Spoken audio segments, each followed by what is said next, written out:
سورة فجر اللہ تعالی ددی سورت پہ ابتدا کی قسم خوری د سحر په وخت باندې ولیال عشر او پلس شپو د ذی الحجه باندې والشفع والوتر او په مخلوق باندې قسم خوری بطور شاهد او په خالق قسم خوری یا د شفع نه مراد 2 رکعاته سلور رکعاته منځ دی الله بطور گواه په دې قسم خوري او وتر نه مراد 3 رکعاته منځ دی یا د شفع نه مراد 2 رکعاته د طواف دی وتر نه مراد و چکر د طواف دی وعلى كل حال الله رب العالمین جل جلاله دا لشپی د ذی الحجه د لوی اختر د میاشتې دا ډېری د عظمت او د برکت شپې ورځې دي نو دا بطور گواه بطور شاهد او د دې شپو د تعظیم او د مقام ښکارا کولو په غرض الله تعالی په دې قسم خوري فرمای والفجر قسم دې د سحر په وخت باندې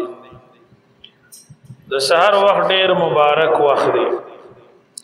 روایاتو کې راغلي اللهم بارک لامتی فی بکورها اے الله زما امت ته د دې په سحرونو کې برکت واچي نو سحر وختي چې کم کار شروع شي پای کې ډېر برکات دي د دین کار وی که د دنیا کار د رسول کریم صلی الله علیه و آله وسلم په وړاندې یو سړی ذکر شو چې هغه ټول شپه ودی تر دې چې د سحر منځ قضا کې بیا را پاسي نبی کریم صلی الله علیه وسلم او فرمایل ذاک الرجل بال الشیطان فی اذنه دا سړی چې ده کنه دا سحر چې منزل اندر اپاسی د په وخت کې شیطان مجازي کړی استغفر الله بعض عالمانو د دې جملې د حدیث دا مطلب بیان کړي چې شیطان دې سړی تم سپک ګوري لکه کم ځای چې کمزورې وي او سپک ځای وي ادنا ځای وي نو هلته خلک تقاضا کوي تشي متیازې کوي یا لوی متیازې کوي پاک ځای کې د عزت په ځای کې خلک دا ضرورت نه پوره کوي ډیران ګوري یا خالی ځای ګوري طرف ته ګنده نو هلته دا تقاضا کوي نو د دې جملې دا مطلب دی چې د دې سړي د سره وخت شیطان هم سپک ګوري نو متیازو کولو نه مطلب دا لیکن امام ابن حجر اسقلانی رحمت الله علیه د دې رائے ذکر کولو نه بعد په فتح الباری کې دویمه رائے دا ذکر کړي چې شیطان خوراک کوي سکاک کوي کوروالم کوي خوبم کوي نو تشو متیازو کې سب بعد دی بالکل په حقیقت کې مجازي کوي یو ډله د محدثینو په دې قائله ده او د تشو متیازو زه د بیلماز سړی غوږ دی ولا یاس او د دې اثر داوی چې په دې سړی باندې بیا قران هم دخل نه کوي او شریعت هم به دخل نه کوي او حدیث هم به دخل نه کوي او یو حق خبرم دته ذهن ته ورنه نوځي نه دغه لارې دا اورېدو ګنده ده نو دا ډېره سخته خبره ده الله دې هر مسلمان د دې وعید نو ساتي د سحر وخت دې کې خلق خپل کار روزگار پسې وځي د شپې نه انتظار کوي چې سحر به زم دې کار پسې سره د دینه چې د ضرورتي خود شپې کار لنوځي وسار وختي بزم دا مارغان سار وختي د جالو نه پاسي او د رزق په تلاش کې وزي دارنګي دا سریدون کی ساروی ام د سحر انتظار کوي او سرکاری ملازمین د بادشاہ خلق په سرکاری عہدو باندې فائز اغم د سحر انتظار کوي دارنګي دلوی نلوی لانجی والا وسار وختي بکچرو تزم عدالت تبزم د سحر انتظار کوي زمیدار د سحر انتظار کوي کارونو والا تجارتیان کسب اونر والا خلق ام د سحر انتظار کوي ټول کارونه د سحر رڼا سره متعلق او ډیر مخلوقات د سحر په انتظار وي د دین ډیر کارونه هم د سحر وخت کې کیږي لکه د سحر جمع د سحر سنت د سحر تسبیحات معمولات تلاوت ذکر دارنګي د عرفه پورز د لوی اختر نه چې کوم یو ورځ مخکې وي نهم ذل حج باندې د دې سحر د پر ټول کال خلق انتظار کوي او ارزو لري چې الله دا مناسب کې الله دې هر مسلمان ته بار بار نصیب په میاشتو سفر کوي د لری وطنونو ناراضي خرچي کوي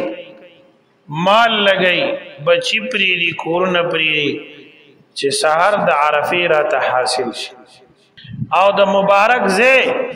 میدان عرفات حاضری می نصیب شي او الله ته وجاړم الله نه بخنه غواړم الله جل جلاله ته زاری وکم الله یاد کم میدان عرفات کې د سحر د منظم په داسې وخت کې دی چې کوم فرشتي د انسان د حفاظت لپاره مقرر دي نو د سحر مانځه کې ډیوټي بدلي د شپې فرشتي لاړ شي د ورځې فرشتي راشي د دواړو ډیوټیان دلته بدليږي شاه صاحب رحمت الله علیه لیکلي او د دې مانځه د وخت انتظار کوي دیو جنا حدیث پاک کې راغلي دي من صلى صلاة الفجر فهو في ذمة الله بل وکي من صلى الفجر فهو في ذمة الله چا چې د سحر منځ وکړه سړی د الله په حفاظت کې دی د ورځ د الله په حفاظت کې او ذمہ کې داخله شو الله تعالی سورۃ بنی اسرائیل کې فرمایي ان قرآن الفجر کان مشهودا بیشک د سحر منځو دې ته فرشتي حاضرېږي روایت او آثارو کې راغلي یو سړی سحر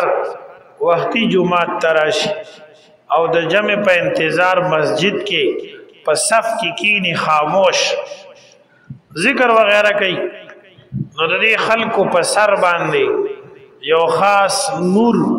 او برکات نازلېږي چې په بل وخت کې نه نازلېږي دا د سحر د مز د انتظار والو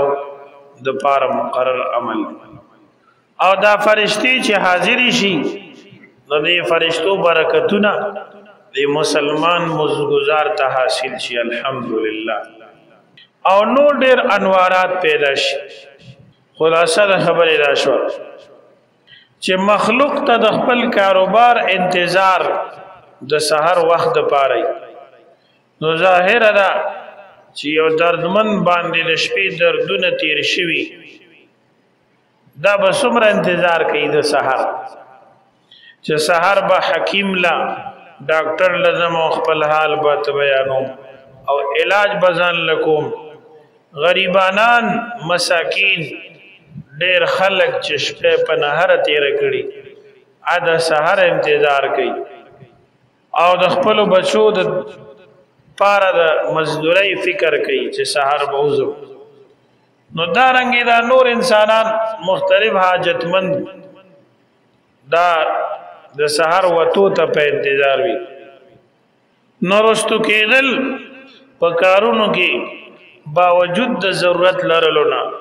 او د طاقت لرلو نه د وخت په انتظار کې ادا سی وخت چې الله د کار د پاره مقرر کړی دی دا د انسان عادت ته حضرت شاہ صاحب رحمت الله علیه لیکلی تفسیر عزیزی کی نو په دې باندې قیاس کا ورځ د قیامت او مقدمه د قیامت او دا انتظار د دنیا د کارونو دا داسې وګڼه لکه څنګه چې خلق د سحر انتظار کوي داسې یو سحر به د قیامت هم راشي او جزا او سزا به شروع شي نو الله تعالی فرمایي والفجر وليال عشر قسم دې په سحر باندې وليال عشر قسم خرم په لسو شپو باندې دا قسم خړل علامه د دې چې دا ډېر مبارک دي بزرګ دي ټول کال خلق د دې شپو انتظار کوي او ډېر خلق خپل کاروبارونه بند کی د عبادت ور دي شپې یا کم کی ادینه مراد رومبنای لشپې د ذل حجې د لوی اختر د میاشتې تاسو ګورئ په عالم اسلام کې اوچت عمل په دې ورځو کې د حج مبارک کیږي الحمدلله د دنیا ګډ ګډ نه خلق دغه لسو شپو ته مکه مکرمه ام القرى تراشی او د بیت الله شریف نه طوافونه کوي او خلق را جمع کیږي الله تجاړي ابتداء د ذل حجینا او انتهای لسم شپه د ذل حج باندې وشي دیو جنا رسول الله صلی الله علیه وسلم فرمایي ما من ایام العمل الصالح فيهن احب الى الله ورسوله قالوا ولا الجهاد في سبيل الله قال ولا الجهاد في سبيل الله الا رجل خرج بنفسه وماله فلم يرجع من ذلك بشيء د کال 12 میاشتو کې چې سړی څومره نیک اعمال کوي د دې لسو ورځو نه علاوه لسو شپو ابتدایي د ذل حج نه علاوه د ټول کال د مختلفو ورځو نیکه داغي ثوابونه د دې ورځو د اعمال ثواب ته نشي رسېږي صحابه کرام عرضو که جهاد فی سبیل الله هم دې ته نشي رسېږي رسول الله مبارک او فرمایل جهاد فی سبیل الله هم دې ته نشي رسېږي مگر هغه مجاهد چې مال او جان دواړه وباسي او بیا واپس را نشي البته دې معتبر دی غوړه دیو جن حدیث پاک کې راغلی ابتدائی شپې د ذل حج د دې عرش په د ليله القدر عمر ثواب دی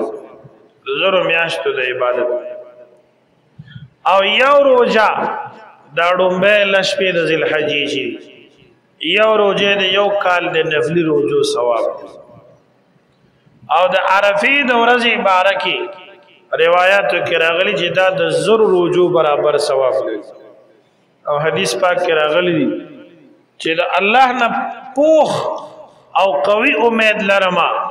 چې د عرفې پر روزه باندې به الله پاک د بنده د 2 کالو ګناه معاف کړي یو تیر شوی کال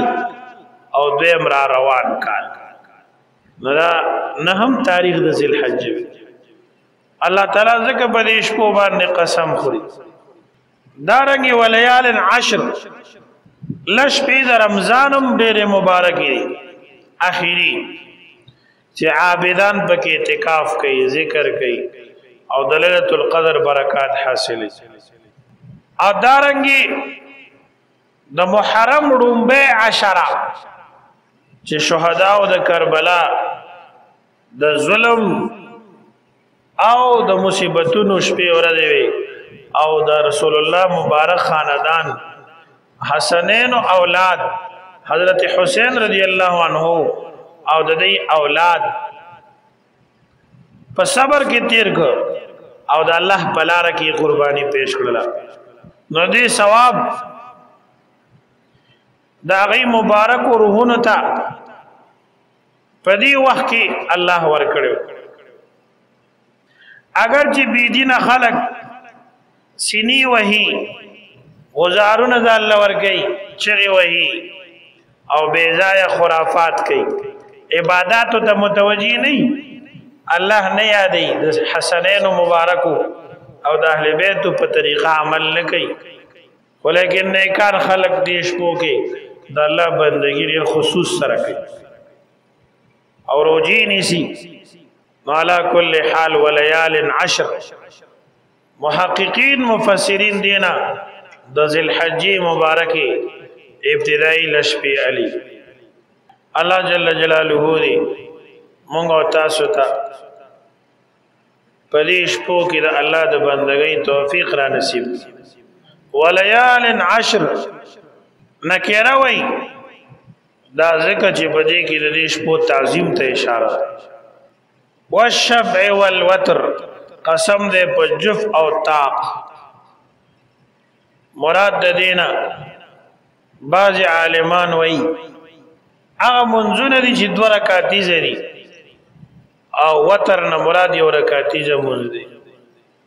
اباظ وای دینه مراد جف نه مراد مخلوق اخلي شفعنا او وتر نه مراد الله جل جلاله ولی بعض وای د شفع نه مراد د مخلوق صفات دي چې تناقض او ازداد پکې لکه علم او جهل قدرت او عجز حیات او موت عزت او ذلت قوت او ضعف وتر نه مراد د الله صفاتونه دي چې وجود دي عدم ولا نشته قدرت ته عجز ولا نشته علم دي جهل ولا نشته حیات ته موت ولا نشته د الله ذات ده بعضی وی د شفع نه مراد د جنت دروازې او درجې دي چې اته دي وتر نه مراد د دوزخ طبقې دي چې وری الله جل جلاله دې موږ تاسو د دې شپو مبارکو با ادب اولري او د دې د خیر نه الله موږ تاسو ټول مالامال کی محرومتیا نه الله پاک محفوظ ساتي واخر دعوانا الحمد لله